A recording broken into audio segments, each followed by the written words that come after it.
운동 영상이나 트레이너 분들에게 운동 후 얼마나 쉬어야 하냐는 질문 참 많이들 하시죠. 보통 복근은 하루, 팔과 어깨는 이틀, 하체와 등은 사흘 쉬어야 한다는 게 우리가 흔히 아는 기본 가이드입니다. 그런데 말입니다. 35살을 넘기신 분들이라면 이런 생각 한 번쯤 해보셨을 거예요.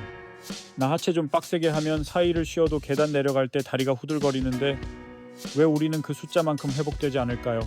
사실 그 이유는 이 회복 가이드가 회복력이 최고인 20대를 기준으로 만들어졌기 때문입니다. 그 시절엔 회복도 빠르고 호르몬도 풍부했으니까요. 하지만 35살을 넘기면 우리 몸의 회복 시스템이 서서히 바뀌기 시작합니다.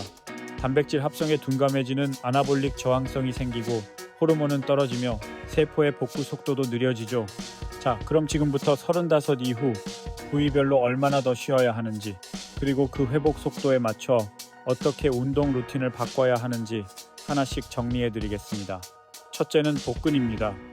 복근은 자세 유지에 관여하고 혈류가 잘 통해 회복이 빠른 편이지만 이제는 최소 36시간에서 48시간은 쉬어줘야 합니다. 단백질 합성 속도가 예전 같지 않으니까요. 둘째는 2두, 3두 어깨 같은 소근육입니다. 근육량도 적고 손상도 비교적 덜하지만 35 이후엔 72시간, 즉 최소 3일은 비워야 합니다. 피로물질 제거 속도가 느려지기 때문입니다. 셋째는 가슴과 등 같은 상체 대근육입니다. 20대 땐 2, 3일이면 충분했지만 지금은 72시간에서 96시간, 최대 4일까지의 휴식이 필요합니다. 회복에 중요한 테스토스테론과 성장 호르몬 수치가 떨어지는 것을 고려해야 합니다. 마지막은 하체입니다. 조직 손상도 크고 세포의 기질인 ECM의 경직도 심해져 회복이 가장 느린 부위죠. 35 이후엔 최대 6일, 그러니까 거의 일주일을 쉬어야 할 수도 있습니다.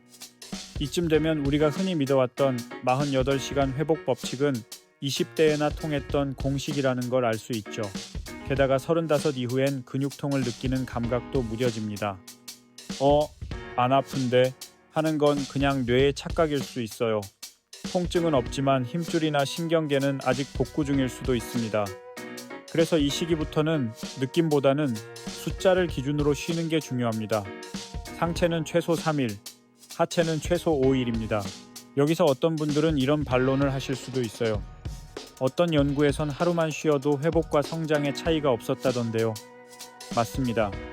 실제로 그런 연구도 있습니다. 활동적인 남성을 대상으로 24시간 회복 그룹과 48에서 72시간 회복 그룹을 나누어 12주간 동일한 훈련을 했더니 근력과 근비대에서 큰 차이는 없었습니다. 하지만 이건 하루만 쉬어도 된다는 뜻이 아니라 회복 주기는 본인의 상태에 따라 유연하게 조정될 수 있다는 뜻입니다. 이 영상 역시 무조건 정해진 시간만큼 쉬어라는 게 아닙니다. 운동 강도, 수면, 식단, 스트레스 수준 등 모든 요소는 사람마다 다르기 때문에 정답인 회복 시간이란 건 사실상 존재하지 않습니다. 결국 중요한 건 내 몸의 회복 반응을 살피고 연구와 루틴을 참고해 나만의 기준을 만들어가는 것입니다. 그럼 또 이런 질문이 생기죠. 회복에 5, 6일이나 걸리면 주 2회 루틴은 못하는 건가요? 아닙니다. 충분히 할 수 있습니다. 바로 이분할 루틴을 활용하면서 동시에 이중 강도 전략을 가져가는 방법입니다. 여기서 이분할이란 우리 몸을 상체와 하체 두 부분으로 나눠서 번갈아 운동하는 방식을 말하고요. 이중 강도 전략이란 같은 부위를 하더라도 한 번은 아주 세게, 다음번은 아주 가볍게 강도를 섞어주는 것을 의미합니다. 예를 들어볼까요? 월요일과 목요일을 하체 데이로 잡는 이분할 루틴을 돌린다고 가정해 보겠습니다.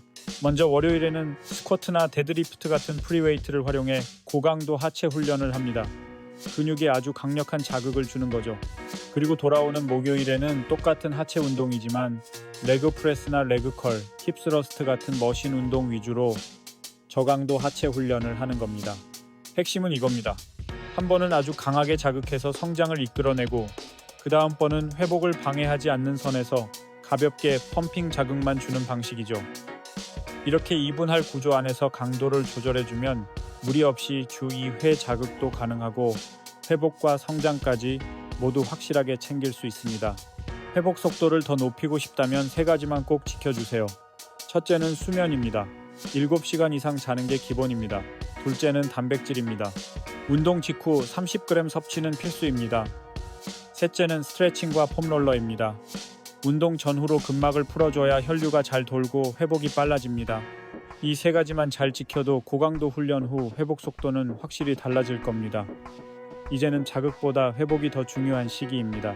운동은 많이가 아니라 잘해야 성장합니다. 오늘 영상이 도움이 되셨다면 좋아요와 구독 부탁드리고 여러분의 루틴도 꼭 한번 점검해 보세요. 감사합니다.